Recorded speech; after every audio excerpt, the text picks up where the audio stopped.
Cold, clear, and unwavering, sapphire justice is the only light that can cut through the darkest of human deceptions. Witness the calculated moves of those who dedicated their lives to bringing the truth into the light. Hit subscribe now and watch the scales of fate settle for good. The morning my company's biggest project went live, I was standing in the lobby of the Harlow Tower in downtown Chicago, watching the sunrise bleed orange through floor-to-ceiling glass that I had designed. 3 years. That was how long it took me to get here. 3 years of sleeping 4 hours a night, of eating sad desk lunches, of turning down every social invitation because I had a deadline. 3 years of building something from nothing because nothing was exactly what my family left me with. My name is Claire. I'm 31 years old. I own a boutique interior design firm called Meridian Studio, and until about 18 months ago, my parents hadn't spoken to me in 2.5 years. Let me tell you how that happened. My grandmother, my mother's mother, was the kind of woman who pressed flowers between book pages and kept butterscotch candies in a crystal dish on her kitchen counter. She called me her little architect from the time I was 8 years old and started rearranging the furniture in my bedroom for better light. When she was diagnosed with early-stage dementia during my junior year of college, she made one request. She wanted to stay in her own home, in her own bedroom, for as long as possible. Not a facility, not a shared room with a stranger. Home. My mother came to me first, not my brother. Me. My brother, Derek, was 26 at the time, living 40 minutes from my grandmother's house, working a sales job he'd already quit twice. I was 23, finishing my design degree, working 2 part-time jobs to cover what my scholarship didn't. My mother sat across from me at a diner and explained, very calmly, that someone needed to move in with Grandma, help with meals, manage medications, drive her to appointments. Derek can't do it, my mother said. He has his life together right now, and we can't disrupt that. I remember looking down at my coffee and thinking, and I don't have my life together? But I loved my grandmother, and I was 23, and I still believed, with the full and embarrassing faith of someone who had not yet been burned, that family meant something. So I said yes.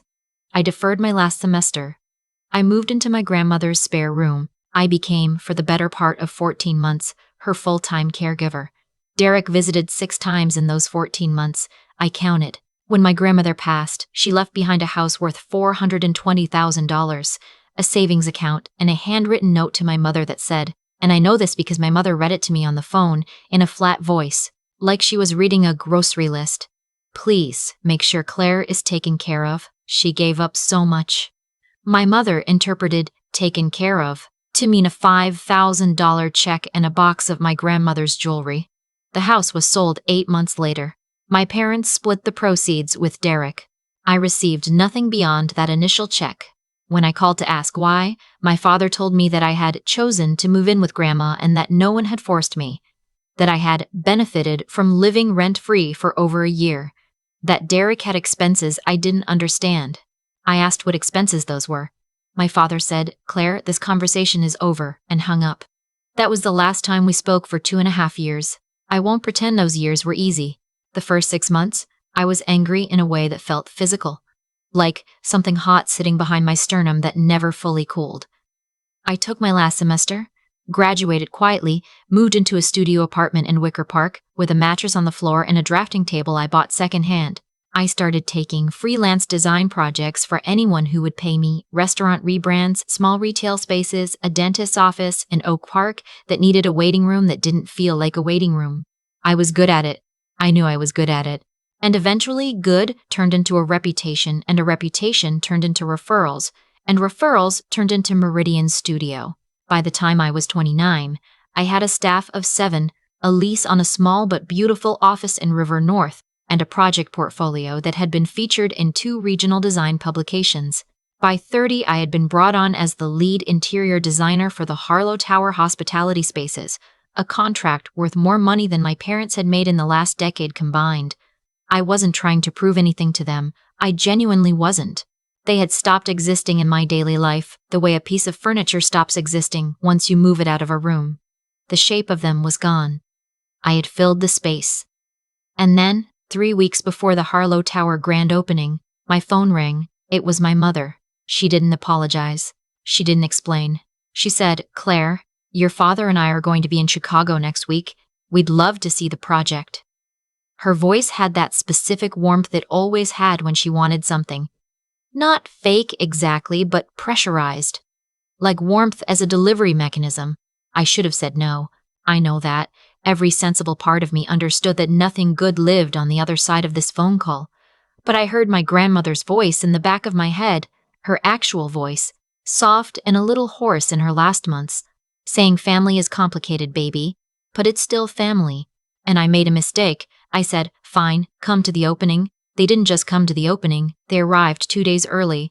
I was in the middle of a final walkthrough with my project manager, Theo, when my assistant texted me, your parents are in the lobby. With luggage. I excused myself from Theo, rode the elevator down, and found my parents standing near the front desk with 2 rolling suitcases and the specific expressions of people who believe they are doing you a favor by showing up. My father looked exactly the same. Same trim gray beard, same posture of mild authority. My mother had cut her hair. She smiled when she saw me like we had seen each other last month. You look thin, she said, and hugged me before I could step back. My father shook my hand. Actually shook my hand, like we were colleagues. Impressive building, he said, looking up at the atrium.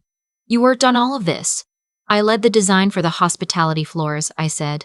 What are the suitcases for? My mother laughed, like I'd made a small joke. Well, we thought since we were coming all this way, we'd stay a few days, see the city, spend some time with you. She paused. Derek's coming too, actually, tomorrow. I felt the temperature of the conversation change. Derek. He's going through a rough patch, my father said, and his voice had shifted into the register he used when he was about to explain why something that was not my problem was, in fact, my problem. His lease is up and his hours got cut. He just needs a little stability while he figures things out. That's hard, I said carefully. I'm sorry to hear that. We were hoping, my mother said, that you might be able to help him. Connect him with someone here. Maybe one of your clients needs a salesperson, or I'll keep my ears open, I said, which was not a yes, and they both heard it as one anyway. I called in a favor with the hotel's reservations manager and got my parents a discounted rate for 2 nights. It was not an invitation to stay with me. I have a 1-bedroom apartment 7 minutes from the tower. I did not offer it. Derek arrived the next afternoon. If my parents had the decency to maintain some pretense of normalcy, Derek had long since stopped bothering. He walked into the tower lobby like he owned equity in it, wearing a jacket that still had a dry cleaning tag on the sleeve, and greeted me with, "This place is wild, you must be making serious money." "It's a client project," I said. "How are you, Derek?" "I've been better, honestly." He said it with the ease of someone reporting weather. Then he looked around the lobby again and said, "Hey, is there somewhere we can talk?" The four of us? The 4 of us sat in one of the hospitality lounge areas I had designed. Low cream sofas, warm walnut paneling, the specific quality of afternoon light I had spent 3 weeks calibrating through the window treatments. I noticed my father looking around with an expression I recognized from childhood, the expression of a man calculating. "We want to talk about the house," my father said. I waited. "Grandma's house? The sale." He cleared his throat. "Your mother and I have talked about it a lot over the years. We think we may have handled things poorly." I looked at him. "And we want to make it right," my mother added. She reached across and touched my hand briefly. "We've missed you, Claire. We really have." Something in me registered this moment with a kind of cold clarity, the way you notice the exact second a weather system changes. I did not feel warm. I did not feel relieved. I felt, very specifically, that I was watching a negotiation unfold and that I was being positioned on the wrong side of the table. "I'm listening," I said. My father leaned forward. "Derek needs a financial reset. His credit is in bad shape and he owes some money to some people. Nothing dangerous, just a debt that's gotten out of hand. We were thinking that if you could help him out, a loan maybe, or even a gift given the circumstances, it would go a long way toward fixing things between us. Between all of us." I looked at Derek. He was looking at his hands. "How much?" I said. 40,000, my father said, just like that. No preamble, no apology attached to the number. $40,000, offered up like a reasonable request between reasonable people. I thought about the 14 months I had spent in my grandmother's house. I thought about the handwritten note. I thought about the $5,000 check. "And in return," I said, "things between us get fixed." "We're your family, Claire," my mother said. "You didn't act like it for 2.5 years, I said. My voice was completely level. I had not planned to say it, but I didn't take it back. The silence was brief and uncomfortable. My father reset it with a businesslike nod. "We know there were mistakes made, but Derek is in trouble now and you're in a position to help." What I did not tell them, what I had not told anyone outside of my attorney and my accountant, was that I had been expecting something like this. Not this exactly, but something. My mother's phone call had been too smooth, too calibrated.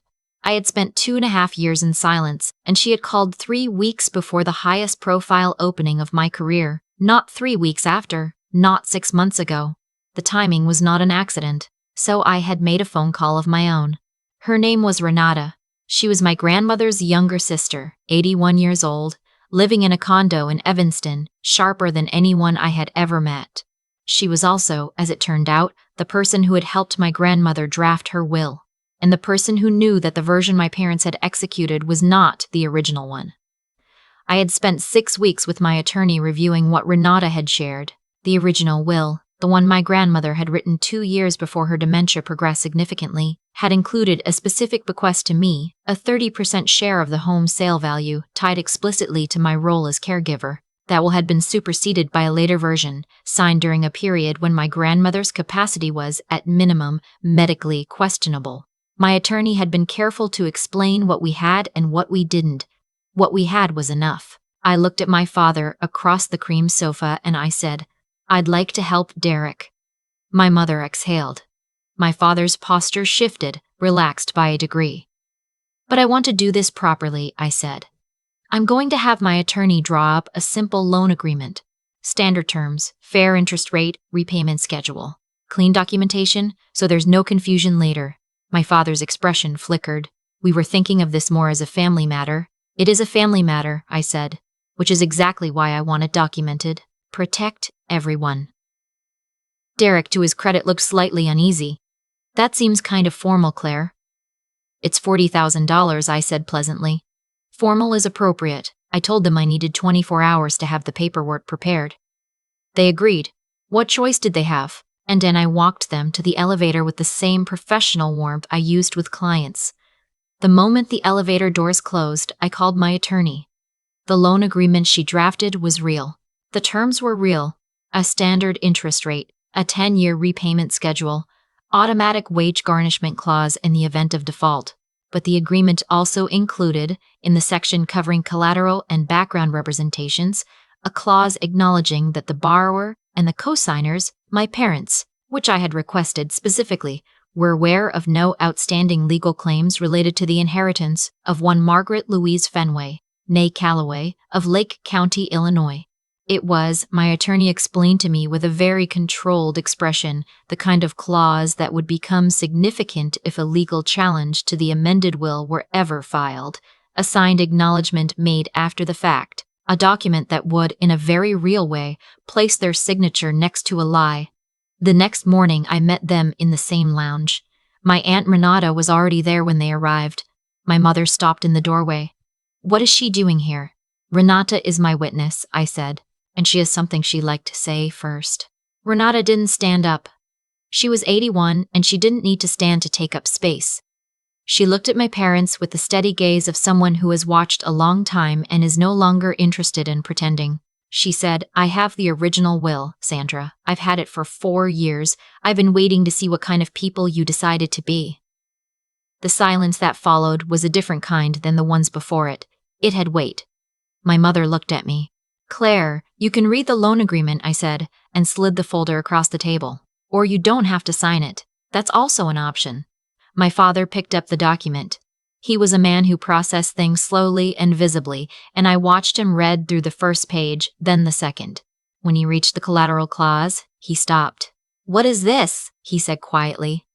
"It's what it says it is," I said. "This is a trap," Derek said. He'd finally looked up from his hands. "It's a loan agreement," I said. "You wanted me to help Derek. I'm helping Derek. I'm helping Derek. I'm just doing it correctly."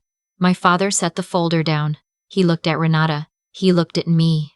And for the first time in my adult memory, he looked like a man who understood that the ground had shifted and he had not been paying attention. "The original will," he said. If you file, I haven't filed anything, I said. I'm not interested in a legal battle. I'm interested in clarity. I paused. If you'd like the loan, sign the agreement. If you'd like to discuss the original will separately, my attorney is available for that conversation. Those are the two options. My mother had started crying somewhere in the middle of this, the quiet, controlled kind, the kind she deployed in arguments she was losing. Under other circumstances, it might have moved me. I had spent years being moved by it. We're your parents, she said. You are, I said, and I'm your daughter, the one who moved in with Grandma when Derek couldn't be bothered, the one who managed her medications and drove her to every single appointment and held her hand in the hospital at 3 a.m., the one who got a $5,000 check and a box of jewelry. I wasn't angry when I said it. That surprised me more than anything. I had expected the old heat to rise up. Instead, I felt very clear, like a room with the right light in it. Derek didn't sign. My parents didn't sign. They left Chicago the next morning. My father said as they were leaving that I had become a hard person. He said it like an accusation. I thought about it for a while afterward, turning it over, examining it honestly. I didn't think he was right. I thought I had become a precise person. There was a difference. 2 months after the Harlow Tower opening, which was covered by 3 publications and got me a second major contract before the champagne was finished, my attorney filed a formal challenge to the amended will on the grounds of undue influence and diminished capacity. Renata provided her testimony. The documentation was solid. The case is still pending. I don't know how it ends yet. What I know is this: the morning after my family left, I walked back into the Harlow Tower lobby. I stood in the light I had designed, coming through the windows at the angle I had spent weeks getting right, falling across the walnut floors exactly as I had planned. Theo was already there, with coffee and a revised punch list. My team was arriving in 20 minutes. I had work to do. Derek called once, about a month later. He didn't mention the meeting or the will or the $40,000. He asked if I could connect him with anyone in Chicago's real estate world.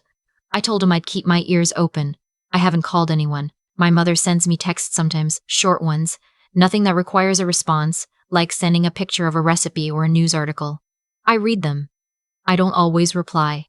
I'm working on what the right relationship looks like now, if there is one. If that's even something I want to build. I'm not sure yet. What I am sure of is that I stopped waiting for an apology before I built my life. I stopped treating their recognition as the thing that would make my work feel real. I made it real myself, in the only way that actually works, by showing up every day and doing it. 14 months in my grandmother's spare room. $420,000 split between 2 people who didn't earn it. 2.5 years of silence. And 1 grand opening in a building full of light. I think my grandmother would have liked it.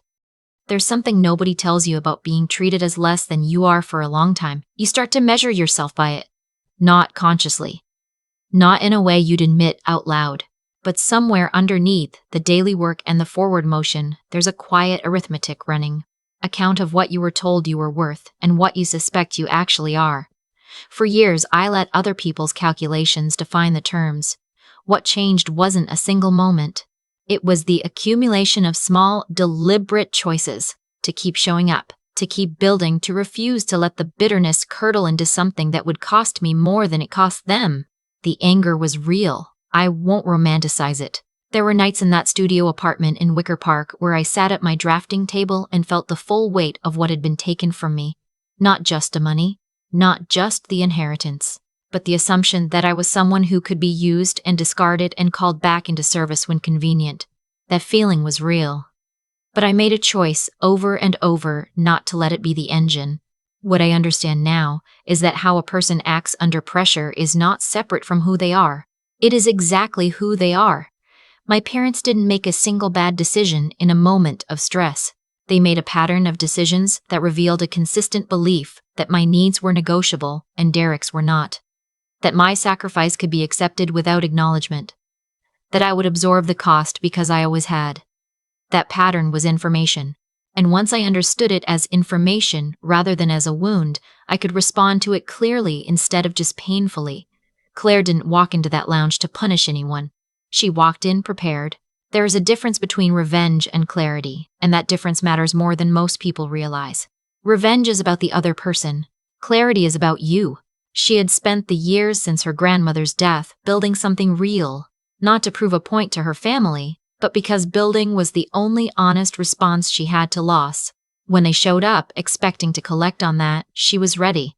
Not because she had been waiting to hurt them, but because she had stopped pretending that goodwill without accountability was the same thing as repair. There is a cause behind every effect, and the cause here was years of choices, theirs and hers. They chose to treat a person as a resource. She chose, eventually, to stop being available for that. The outcome was not luck. It was not fate. It was the direct result of what each person in that room had consistently decided to value.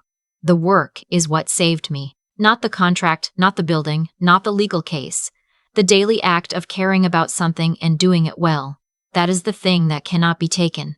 Skills built in silence, judgment sharpened by hard experience, the willingness to stay in the room when it is easier to leave. No one can inherit that from you, and no one can strip it from a will. It belongs to the person who earned it. I don't know how my story ends with my family.